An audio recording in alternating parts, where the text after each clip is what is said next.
કમોસમી વરસાદના લીધે થયેલા નુકસાન માટે ધારાસભ્ય મુકેશ પટેલે મોટું નિવેદન આપ્યું. મુકેશ પટેલે સમગ્ર માહિતી આપી. ખેડૂતોના થયેલ નુકસાનને સર્વે કરીને વળતર આપવાની કામગીરી કરાશે. ગત વર્ષે 3,04,00,000નું વળતર આપ્યું હતું. આ વર્ષે પણ વળતર માટે 182 ધારાસભ્યોએ સરકારમાં રજૂઆત કરી છે. આ બાબતે મુખ્યમંત્રી અને નાયબ મુખ્યમંત્રીને રજૂઆત કરાઈ છે. પાકનું સર્વે કરવા માટે બેઠક રાખવામાં આવી છે. સર્વે અધિકારીને બોલાવી બેઠક કરીને સર્વેની કામગીરી કરાશે. સમીક્ષા બેઠકમાં તમામ સભ્યો સાથે ચર્ચા કરાઈ. સમગ્ર ગુજરાતની અંદર આપણે જોઈએ છે કમોસમી વરસાદ છેલ્લા 4 દિવસથી વરસી રહ્યો છે અને એ વરસાદ વરસવાથી જે ચોમાસામાં વરસાદ પડે એના કરતાં પણ ખૂબ વધારે પ્રમાણમાં વરસાદ અલગ અલગ તમામ જિલ્લાઓની અંદર વરસી રહ્યો છે. અમારા ગુજરાતના મુખ્યમંત્રી શ્રી ભૂપેન્દ્રભાઈ પટેલ સાહેબે છેલ્લા 2 દિવસથી તમામ મંત્રીશ્રીઓને અલગ અલગ જિલ્લાઓમાં જ્યાં વરસાદ વધારે થયો તે જિલ્લાઓમાં સમીક્ષા કરવા માટે એમને મોકલ્યા હતા. આ વરસાદ વરસવાના કારણે સમગ્ર ગુજરાતની અંદર તમામ ખેડૂતોનું નુકસાન થયું છે. આપણે સૌ જાણીએ છીએ ખેડૂતોની આ વરસાદના કારણે ખૂબ કફોડી પરિસ્થિતિ બની છે.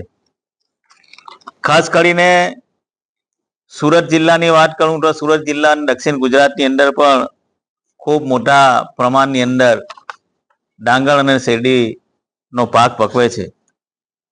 આપણે જોયું છે કે તમામ મારા મંત્રીના તમામ ગોડાઉનો પણ ગત વર્ષે પણ ફૂલ થઈ ગયા હતા. આ વર્ષે પણ ગોડાઉનમાં માલ લેવાનું ચાલુ હતું, પણ તે દરમિયાન ખેડૂતોનો મોંમાં આવેલો પાક આ વરસાદના કારણે આ છીનવાઈ ગયો. ત્યારે આજે તમામ મારા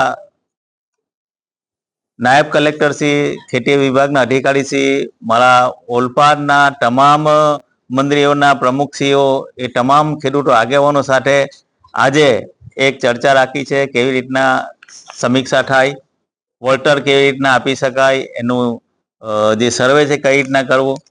ત્યારે મારા અધિકારી જોડે મિટિંગ રાખી છે કે દરેક ગામમાં સર્વે થાય, મારા મંત્રીનો એક પ્રતિનિધિ હાજર હોય, ગામનો એક પ્રતિનિધિ હાજર હોય, એકચ્યુઅલ પાકને નુકસાન કઈ રીતના થયું છે એનું પણ સર્વે થાય. એના માટે આજે એક બેઠક રાખવામાં આવી છે. સાથે સાથે હું ગત વર્ષની વાત કરું, મારા ભૂપેન્દ્રભાઈ પટેલની સરકાર હર હંમેશા ખેડૂતની સરકાર છે. ગત વર્ષે ભાઈ આપણે જોયું છે કે 24-25 ની અંદર ઓક્ટોબર નવેમ્બરની અંદર વરસાદ થયો હતો. આવી સિઝન હતી. આ સિઝન દરમિયાન તમામ અમુક જિલ્લાઓની અંદર વરસાદ પડવાથી લગભગ ખૂબ નુકસાન આ સમયે થયું હતું. ત્યારે હું સમગ્ર સુરત જિલ્લાની અંદર લગભગ શેરડી અને તમામ અન્ય પાકો મળીને લગભગ 1,15,000 હેક્ટર જેટલું ગત વર્ષે 24-25 ની અંદર વાવેતર થયું હતું અને એની અંદર પણ લગભગ 46,721 હેક્ટર જેવું ડાંગર હતું. આ તમામ પાકોના નુકસાન પેટે ગુજરાત સરકારે, અમારા ભૂપેન્દ્રભાઈ પટેલની સરકારે 3,04,56,870 રૂપિયા ખેડૂતોને આ રાહત પેકેજ રૂપે એમને ચૂકવ્યા હતા. આ વખતેની વાત કરીએ તો આ વખતે પણ ખૂબ બધું નુકસાન થયું છે અને ગત વર્ષેની હું ઓલપાની વાત કરું તો લગભગ 25,939 હેક્ટર અલગ અલગ પાકો વાવેતર થયું હતું. એની અંદર લગભગ 19,220 હેક્ટર જેટલું ડાંગર હતું. એની અંદર ઓલપાડમાં બી લગભગ 22,25,000 જેટલી સહાયો આપણે ચૂકવી હતી.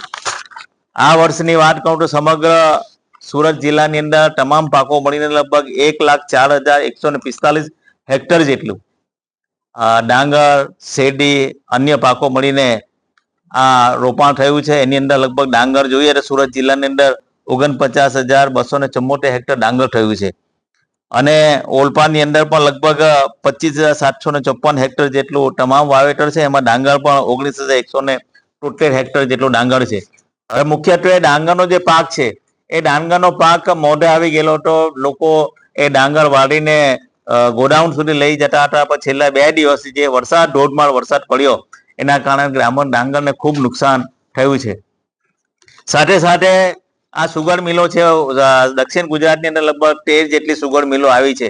એની અંદર સુગર મિલોની અંદર લગભગ સપ્ટેમ્બરથી ઓક્ટોબરનું વાવેતર થતું હોય છે અને એ વાવેતર લગભગ બધા ખેડૂતો લગભગ ઓક્ટોબરનું વાવેતર કરી દીધું અને વાવેતર કર્યા પછી જે શેરડીના જે પીલા ફૂટે પીલાની ઉપર પાણી ફરવાથી એનું પણ નુકસાન થયું છે. આજે મુખ્યમંત્રી શ્રી ભૂપેન્દ્રભાઈ પટેલ સાહેબને અને આપણા ડેપ્યુટી CM શ્રી હર્ષભાઈ સંઘવીજીને રજૂઆત કરી હતી કે શેરડીના પાકને જે નુકસાન થયું છે એના માટે પણ સમીક્ષા થાય.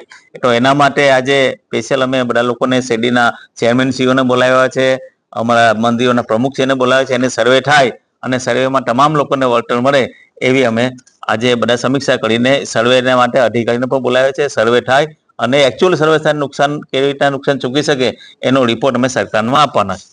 Bureau report LK star news, Surat.